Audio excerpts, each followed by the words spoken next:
अस्सलाम वालेकुम, my name is doctor आकिल हुसैन मिस्टरो। आज जो है हम स्टार्ट करने जा रहे हैं गैस लॉस। ठीक है, तो उसमें जो हमारा पहला लॉ है वो है बॉयल्स लॉ। लेकिन लेक्चर शुरू करने से पहले आपको एक गुजारिश करेंगे कि मेरे चैनल को सब्सक्राइब करें और बेल आइकन को दबाना ना भूलें। ठीक है, तो हम आज क्या स्टडी करने जा रहे हैं? Charles Boyle's law.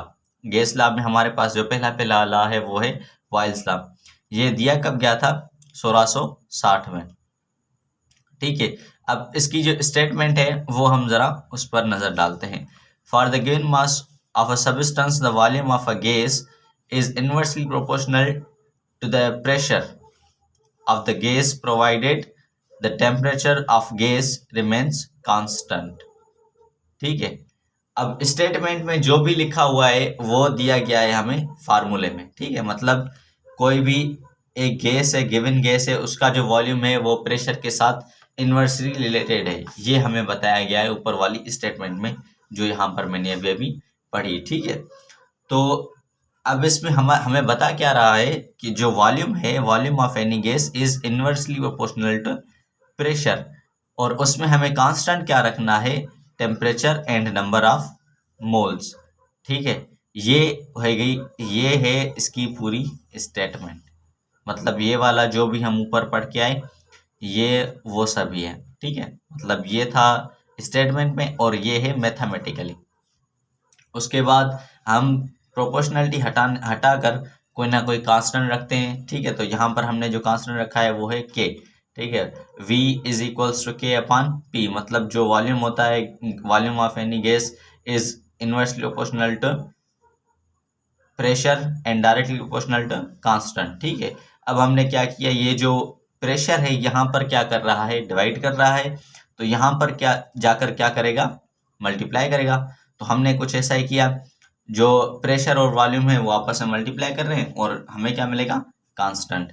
इसको कहते हैं बॉयल्स कांस्टेंट, या इसको आप गैस कांस्टेंट भी बोल सकते हो, कांस्टेंट। ठीक है, अब हमें पता है कि जो पीवी है वो है कांस्टेंट, वो है वर्क।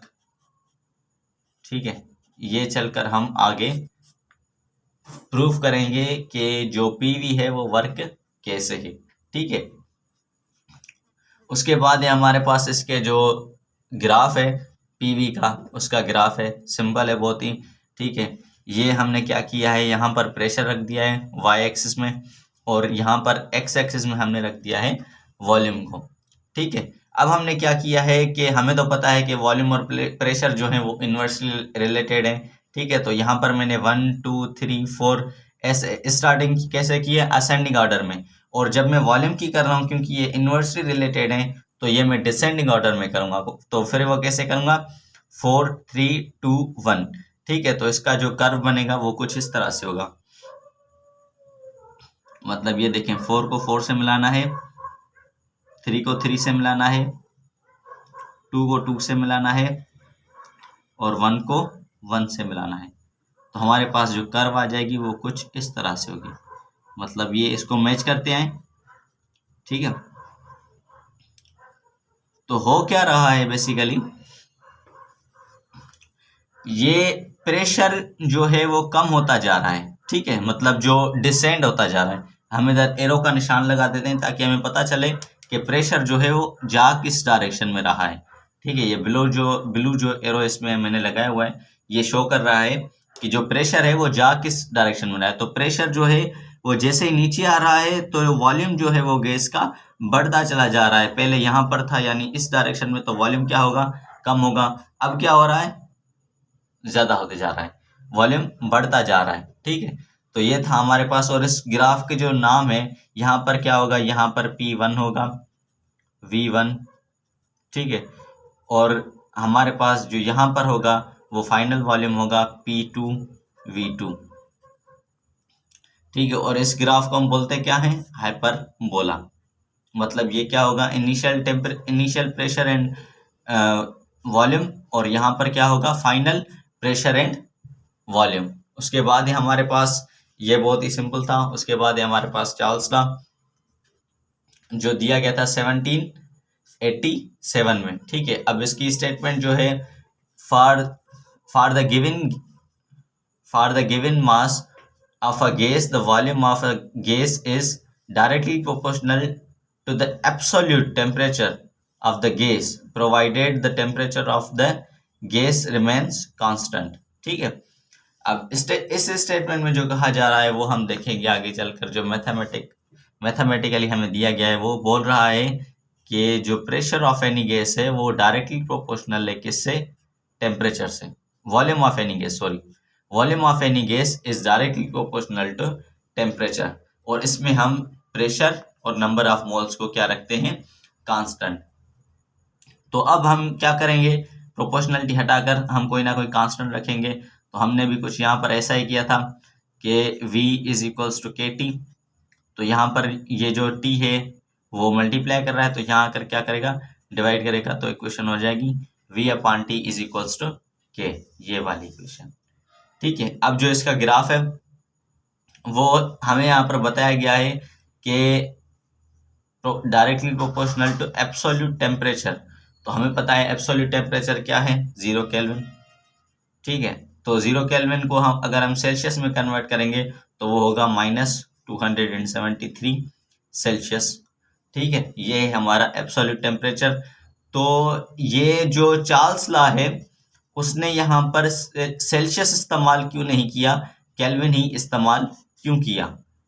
ठीक है, ये सवाल आ सकता है कि मतलब अगर चार्ल्स लॉ चाहता तो यहाँ पर टेम्परेचर V के अपान में जो था मतलब केल्विन ही क्यों रखा, इसने केल्विन का ही टेम्परेचर यूज क्यों किया। यहाँ से सेल्सियस भी तो कर सकता था, इसका ग्राफ यहाँ से यूं बनना था, इसका ग्राफ यहाँ से क्यों बन रहा है, ये सवाल उठ रहा है।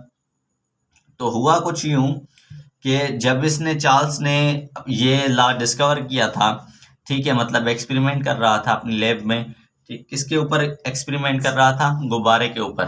ठीक है, इसने किया क्या था कि एक गुब्बारा, ये क्या करता था, गुब्बारे बेचता था, ऐसे ही मान लें। ठीक है, गुब्बारा बेचता था, तो उसमें गुब्बारों में जब भरी इसने हवा, जब गुब्बारों में इसने क्या भरी, हवा, ये मान लें आप, मतलब इसमें हवा है। ठीक है, अब क्या करता था, वो बेचता था गुब्बारे। ये 2-3 मैंने गुब्बारे ले लिए इधर से। ठीक है, था साइंटिस्ट मगर बेचता गुब्बारे था। तो ये क्या करता था, ये गुब्बारे बेचता था, बलून लिख देता हूं इधर में। तो एक दिन क्या हुआ कि हो गई बारिश। ठीक है, अब बारिश हो गई तो इसके जितने भी गुब्बारे थे वो सारे के सारे क्या हो गए, कॉन्ट्रैक्ट कर गए। सारे के सारे जो गुब्बारे थे वो कॉन्ट्रैक्ट कर गए। ठीक है, मतलब बारिश हुई तो मौसम जो थी ठंडा हो गया, माहौल ठंडा हो गया, तो जो मॉलिक्यूल से गैस के वो करीब आ गए। ठीक है, पहले दूर दूर थे, काइनेटिक एनर्जी ज्यादा थी, अब जो है टेम्परेचर कम हो गया। टेम्परेचर जो है वो काइनेटिक एनर्जी से डायरेक्टली रिलेटेड है, ये हमें पता है। ठीक है, तो बलून के जो मॉलिक्यूल्स थे वो दूर दूर थे पहले, लेकिन जैसे ही टेम्परेचर कम हुआ है, ये डायरेक्टली रिलेटेड है, तो जैसे ही टेम्परेचर कम हुआ है तो बलून के जो मॉलिक्यूल्स थे जो दूर दूर थे अब वो करीब आना शुरू हो गए। ठीक है, मतलब एक जगह पर आना शुरू हो गए। तो बलून क्या हो गया, पहले मतलब इतना था तो अब थोड़ा सा करीब आ गया, कॉन्ट्रैक्ट हो गया, तो उसके जो गुब्बारे थे वो मतलब पतले हो गए। ठीक है, फिर जब धूप निकल आई और टेम्परेचर थोड़ा बढ़ा तो जो बलून की साइज थी वो बिल्कुल उसी मतलब शेप में आ गई जैसे पहले थी। ठीक है, तो इसने बोला कि ये हो क्या रहा है मेरे साथ। फिर इसने ये थोड़ा बहुत किया, तो फिर जब इसने क्या किया, ये रिसर्च की इस पर कि ऐसा मेरे साथ क्यों हुआ, ये वो, फिर उसने स्पेशल टाइप के गुब्बारे बनाए जो मतलब जब बारिश होती थी फिर भी नहीं, मतलब कॉन्ट्रैक्ट नहीं होते थे। ठीक है, उसके बाद जो इसने जब ये लॉ पेश कर रहा था, मतलब प्रेजेंट कर रहा था, जब कोई भी लॉ प्रेजेंट होता है ना उसके बाद साइंटिस्ट के पास जाता है तो फिर उनको बताया जाता है कि ये मेरा लॉ है। ठीक है, मैं ये बोल रहा हूँ और मेरी ये स्टेटमेंट है और इसमें मैं ये कहूँगा। ठीक है, तो इसने पहली जो स्टेटमेंट दी थी उसमें इसने कहा था कि जो वॉल्यूम है गैस का, वॉल्यूम ऑफ एनी गैस जो है वो डायरेक्टली प्रोपोर्शनल है टेम्परेचर से। लेकिन टेम्परेचर उसने कौन सा उठाया था, पहली स्टेटमेंट में उसने सेल्सियस वाला उठाया था, केल्विन वाला नहीं उठाया था। ठीक है, तो इसकी जो स्टेटमेंट थी वो ये थी कि ratio of volume and temperature जो है वो हमेशा आएगी कांस्टेंट। ठीक है, अब इसकी ये बात सुनकर गैल्यूसेक उठा, उसने हाथ ऊपर किया और बोला कि यहाँ पर जो आप टेम्परेचर ले रहे हो वो अगर 0 ले रहे हो, ठीक है, तो यहाँ पर वॉल्यूम कुछ भी हो, ठीक है, सपोज कर लें यहाँ पर 546 मैंने वॉल्यूम ले लिया है। अब यहाँ पर जो है ये 0 सेल्सियस अगर हम टेम्परेचर रख रहे हैं तो हमारे पास तो जो वैल्यू आएगी वो 0 से अगर मल्टीप्लाई करेंगे इसको तो हमारे पास जो आंसर आएगा वो क्या आएगा, इन्फिनिटी। अब उसने बोला जवाब तो इसका इन्फिनिटी आएगा ही नहीं। तो फिर उधर बैठा हुआ था चार्ल्स, उसने क्या किया, उसने हाथ ऊपर किया और बोला तुम्हारा जो स्केल है वो मेरी स्केल पे काम करेगा, मतलब सेल्सियस पे काम नहीं करेगा, केल्विन पे ये काम करेगा।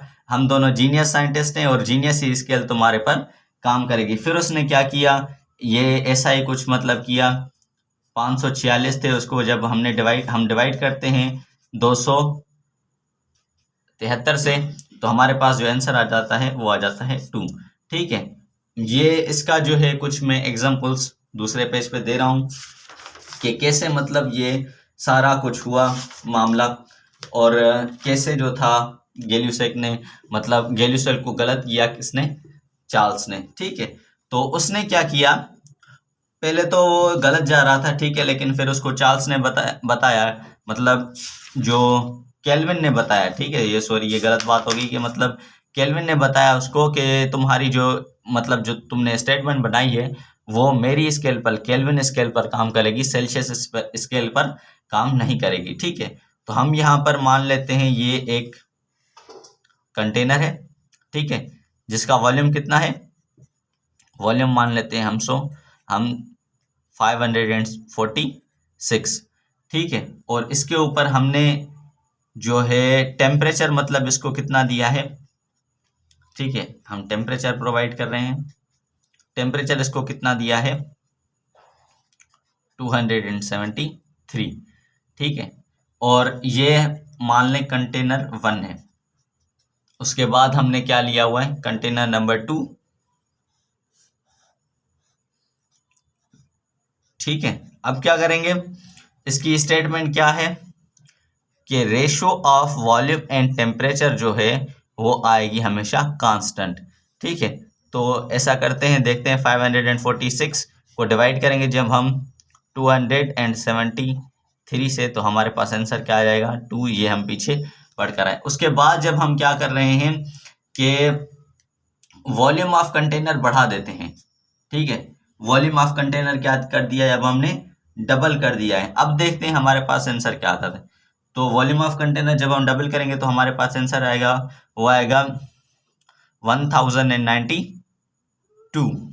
ठीक है, और टेम्परेचर जब हमने डबल किया तो ये आ जाएगा, ये हमने इसको टेम्परेचर, जाहिरी बात है वॉल्यूम है वो डायरेक्टली प्रोपोर्शनल है किसके, टेम्परेचर के। तो जब हमने वॉल्यूम डबल किया है तो टेम्परेचर भी तो डबल करना पड़ेगा ना। ठीक है, तो इसके लिए हम क्या करेंगे, टेम्परेचर को डबल करेंगे, तो जो टेम्परेचर डबल आएगा वो आएगा 546। ठीक है, अब हम इसको डिवाइड करके देखते हैं, इससे इधर ही कर लेते हैं। जब हम इसको 546 को डिवाइड करेंगे, मतलब 1092 को डिवाइड करेंगे 546 को, तो हमारे पास आंसर क्या आएगा, अगेन 2।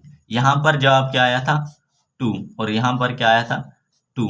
ठीक है, तो पहले जो था इसका आंसर राइट नहीं आ रहा था, कांस्टेंट नहीं आ रहा था। अब जो है इसका आंसर कांस्टेंट आ रहा था। तो इसमें जो था चार्ल्स लॉ की जो स्टेटमेंट थी वो करेक्ट गई। बात है हमारे यहाँ पर जो है वो जनरल गैस इक्वेशन। ठीक है, बिल्कुल सिंपल सा केस है, लेकिन उसको पढ़ने से पहले थोड़ा मैं इसका जो रिव्यू है वो दे देता हूँ। पहले हमने पढ़ा था बॉयल्स लॉ। ठीक है, बॉयल्स लॉ की ये स्टेटमेंट हमने पढ़ी, उसके बाद उसकी इक्वेशन, और ये कांस्टेंट इसका जो हमने पढ़ा। ठीक है, अब इसका भी जो है वो कांस्टेंट निकलता है, वो कैसे निकलता है मैं आपको बताता हूँ। ठीक है, मान लें कि हमने इसका जो एक कंटेनर है, ठीक है, उसमें जो है हमने प्रेशर अप्लाई किया है 10 टार। ठीक है, और इसको जो इसका जो वॉल्यूम है, ठीक है, वो है 5 डेसीमीटर मान लें या DM³ मान लें। ठीक है, 5 dm³ हमने क्या लिया है, इसका वॉल्यूम लिया है। ठीक है, तो अब क्या बोल रहा है कि जब product of pressure and volume, ठीक है, मतलब जो प्रेशर को और वॉल्यूम को जब हम मल्टीप्लाई करेंगे तो हमारे पास आएगा वो उनके दोनों की वैल्यू क्या आएगी, कांस्टेंट आएगी। तो हम ये ट्राई कर रहे हैं। ठीक है, तो जब हम 10 को मल्टीप्लाई करेंगे 5 से तो हमारे पास आंसर क्या आ जाएगा, 50। ठीक है, अब हम क्या करेंगे, प्रेशर को डबल कर देते हैं। ठीक है, मतलब 20 कर देते हैं, तो वॉल्यूम क्या आ जाएगा, प्रेशर और वॉल्यूम इनवर्स है ना। ठीक है, तो वॉल्यूम क्या हो जाएगा, हाफ हो जाएगा, यानी ये कितना हो जाएगा, 2.5। अब इन दोनों को जब हम मल्टीप्लाई करेंगे फिर भी हमारे पास आंसर क्या आ जाएगा, 50। तो ये देखिए, ये दोनों क्या आ रहे हैं, कांस्टेंट आ रहे हैं। ठीक है, अब हम क्या कर रहे हैं, हम बना रहे हैं जनरल गैस इक्वेशन। इन दोनों इक्वेशंस को मिलाकर जनरल गैस इक्वेशन बनाएंगे। लेकिन उससे पहले थोड़ा इधर, अगर हम क्या करें, इसमें क्या बताया हुआ हमें, चार्ल्स बॉयल्स लॉ की स्टेटमेंट में हमें ये बताया गया है कि आपको नंबर ऑफ मोल कांस्टेंट रखते हैं। ठीक है, और इस स्टेटमेंट में भी हमें चार्ल्स लॉ की जो स्टेटमेंट है उसमें भी हमें बताया गया है कि नंबर ऑफ मोल्स जो है आपको कांस्टेंट रखते हैं। लेकिन क्या हो अगर हम क्या करें कि नंबर ऑफ मोल कांस्टेंट ना रखें, ठीक है, मतलब मास जो है वो वेरिएबल हो जाए, तो फिर ये किससे रिलेट करेगी, फिर उसके पास जो इक्वेशन होगी बॉयल्स के लिए कि जिसमें मास जो है हमारे पास वो वेरिएबल है, वो हमारे पास इक्वेशन बनेगी PV is directly proportional to mass. फिर इसकी इक्वेशन ये बन जाएगी। और इसका कांस्टेंट फिर हम कैसे फाइंड करेंगे, PV is equals to K upon में M।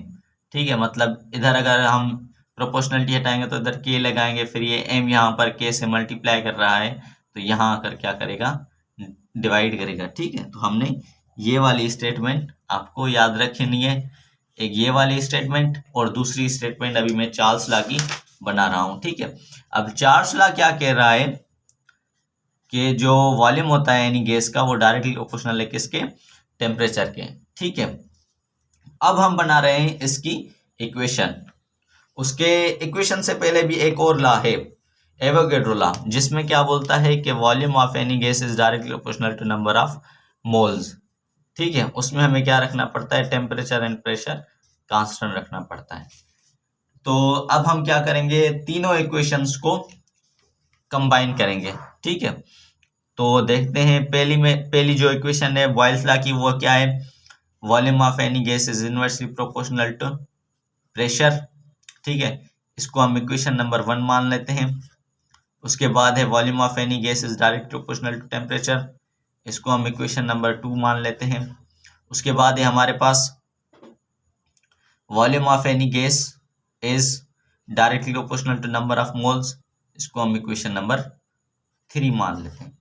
ठीक है, अब एवोगैड्रो की जो स्टेटमेंट है ना वो ज्यादा नहीं है, बस इतनी है कि वॉल्यूम जो होता है किसी भी गैस का वो डायरेक्ट प्रोपोर्शनल होता है नंबर ऑफ मोल्स है। नंबर ऑफ मोल्स जो होते हैं वो किसके इक्वल होते हैं, मास अपॉन मोलर मास। ठीक है, यही इसकी स्टेटमेंट है। ठीक है, उसके बाद हम क्या करेंगे, जनरल गैस इक्वेशन को निकालने के लिए इन तीनों इक्वेशंस को करेंगे कंबाइन। तो ये देखें, वॉल्यूम हमने क्या लिया है, एक ही ले लेंगे, तो यहाँ पर हमने V रख दिया है, अब डायरेक्टली प्रोपोर्शनल है। ठीक है, अब क्या करेंगे, ये जो प्रेशर है वॉल्यूम से क्या कर रहा है, इनवर्सली रिलेटेड है, तो हम यहाँ पर नीचे रख देंगे प्रेशर। ठीक है, और इन टेम्परेचर से और नंबर ऑफ मोल से क्या है, डायरेक्टली रिलेटेड है, तो हम यहाँ पर NT रख देंगे। ठीक है, अब हम क्या करेंगे, प्रोपोर्शनलिटी हटाने के लिए यहाँ पर कोई ना कोई कांस्टेंट रखेंगे, V इज इक्वल्स टू, अब यहाँ पर हम क्या रखेंगे, यूनिवर्सल गैस कांस्टेंट जो है RNT अपान में P। ठीक है, तो अब ये P जो है यहाँ पर डिवाइड कर रहा है, यहाँ पर जाके क्या करेगा, मल्टीप्लाई है, तो हमारे पास जो न्यू इक्वेशन होगी वो होगी, मतलब जनरल गैस इक्वेशन होगी, उसका नाम, उसकी इक्वेशन कैसी होगी, PV is equals to NRT। ये है हमारी जनरल गैस इक्वेशन। तो अब हमने क्या कर लिया है, जनरल गैस इक्वेशन तो फाइंड कर ली जो हमारे पास है, PV is equal to NRT, ठीक है। लेकिन अब हम क्या करेंगे, यहाँ से आर का जो है वो वैल्यू आपको मैं बताने जा रहा हूँ, जो है 8.31, ठीक है, 8.31, और ये है जोल पर, ये नंबर ऑफ मोल्स का क्या हो जाएगा, मोल्स, जोल पर मोल पर केल्विन, ये इसकी वैल्यू और इसका यूनिट है, ठीक है। तो मैंने आपको पहले बता के आया हूँ कि जो पीवी है वो बराबर किसके है, वर्क के। देखिए यहाँ पर यूनिट क्या आया है ऊपर ऊपर, जोल, तो वर्क का यूनिट क्या है, जोल। ये आपको जहन, या ये जो पॉइंट है ये आपको जहन में रखनी है कि जो पीवी है वो बराबर किसके है, वर्क के। अब बराबर कैसे, ये थोड़ा सा हम देख लेते हैं। जो प्रेशर है वो बराबर किसके है, force upon area, force upon area into यहाँ पर आ गया वॉल्यूम। ये हम दूसरे पेज पे कर लेते हैं, ठीक है, मतलब यहाँ पर सही से नहीं हो रहा है तो दूसरे पेज पे कर लेते हैं। अब मैंने पेज को टर्न कर लिया है और मैं आपको बताने जा रहा हूँ कि जो पीवी है, जो मैंने पहले वीडियो में, मतलब बॉयल्स लॉ जब हम पढ़ रहे थे वो, तब मैंने आपको बताया था कि जो पीवी है वो बराबर है वर्क के, वो कैसे, ठीक है।